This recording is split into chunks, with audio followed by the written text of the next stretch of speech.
The God of the system will define truth and justice for the system. The preamble of Bill C-4 actually claims that it is a myth to say that men thinking they are men is preferable to men thinking they are women.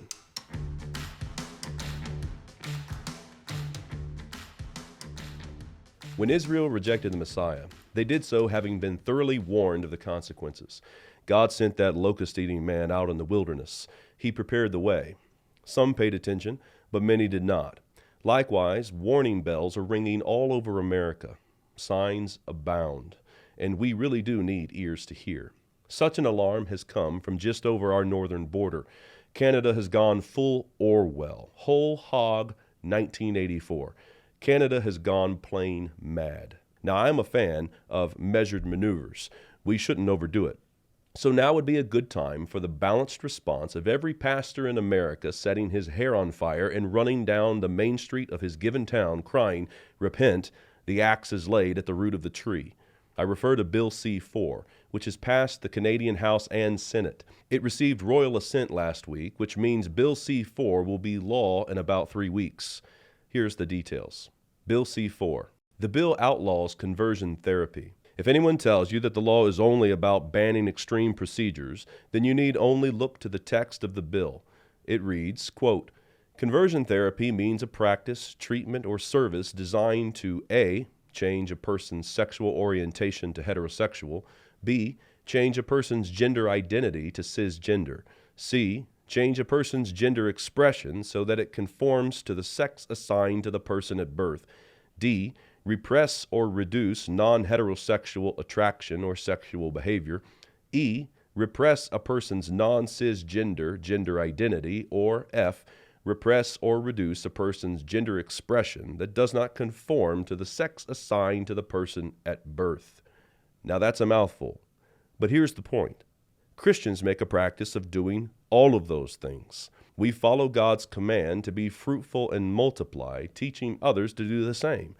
You simply cannot fulfill that directive from the Creator without transgressing the heterosexual orientation standard, A and D above. Likewise, we engage in all sorts of practices: prayer, preaching, worship, evangelism, discipleship, and the like, with the intention of helping others to come to grips with reality. And you cannot do that sort of thing without transgressing the cisgender standard, B and E above. Moreover, the whole world must love God, soul, and body. Men must live like men, and women like women, which wasn't a shocking proposal back in ancient times, back in the first term of Barack Obama's presidency. But now you can't teach the like without transgressing the gender expression standard, C and F above. We believers are guilty on all counts, making sense of the nonsense. The bill states that you can face up to 5 years in prison for violating this new legislation. That's right, 5 years in the clink for teaching boys to be boys and girls to be girls. But here's the catch, and it is at this point that the idols of Canada show their hand. You are absolutely free to teach the boys to be girls and the girls to be boys. No penalty there. The illegal conversion only runs in one direction. In the bill, they use the following fancy qualifier. Quote, "For greater certainty, conversion therapy does not include a practice, treatment, or service that relates to the exploration or development of an integrated personal identity, such as a practice, treatment, or service that relates to a person's gender transition." I asked a sharp lawyer friend about this qualifier. He's been trained by the best and really does know his stuff. His response was along the lines of, "What in tarnation is an integrated personal identity?" He followed with, "We're a sick society."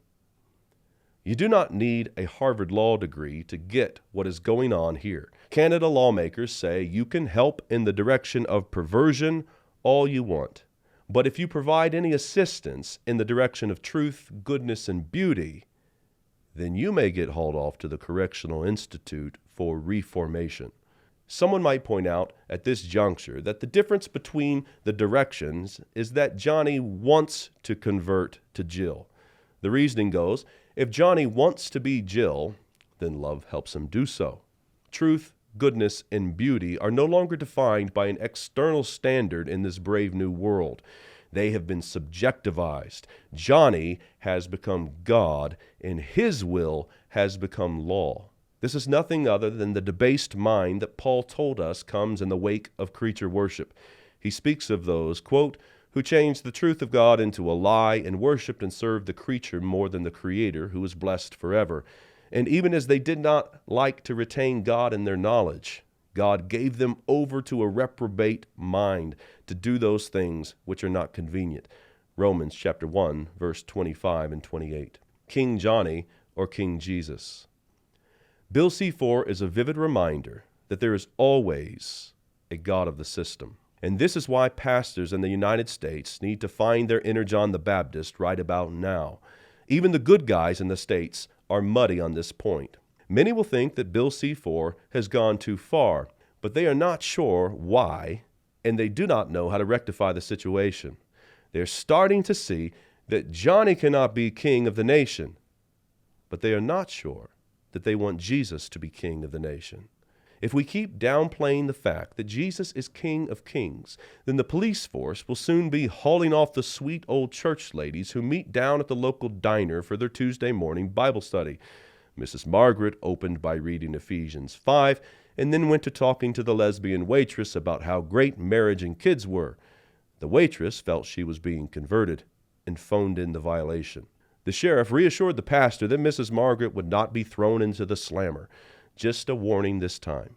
But if they could keep their mythical religious sentiments inside the four walls of their church, where Jesus has jurisdiction, you see, then that would really aid the common good of their town. The God of the system will define truth and justice for the system. The preamble of Bill C-4 actually claims that it is a myth to say that men thinking they are men is preferable to men thinking they are women. A myth, says Canadian lawmakers. Such a notion harms society, the preamble claims. When you find such language in the text of your nation's legislation, then there is no denying that your nation has reached the end of the line. America must look north to this case study. Doctrine drives culture, and culture drives politics. Bill C-4 is a matter of politics, and the paganism is sitting right there on the surface for everyone to see. If the paganism hangs so bright and bold out there on the branches of the tree, then how long has it been in the roots? We see similar developments in our own land, which means it is high time we discover that we are not God. You're not God. The message of the day is straightforward. There is a God, and you are not him. We are creature, finite, and fallen. God is creator, infinite, and upright. He is the standard, not us. That message goes for those who are deeply confused about their sexuality, and it also goes for those wicked lawmakers who would frame mischief by statute. To corrupt legislators, we Christians simply will not obey you rather than God. If you make a law like Bill C-4, which puts us in the position of following Christ or you, then we choose Christ. We have been told to rescue those who are being taken away to death.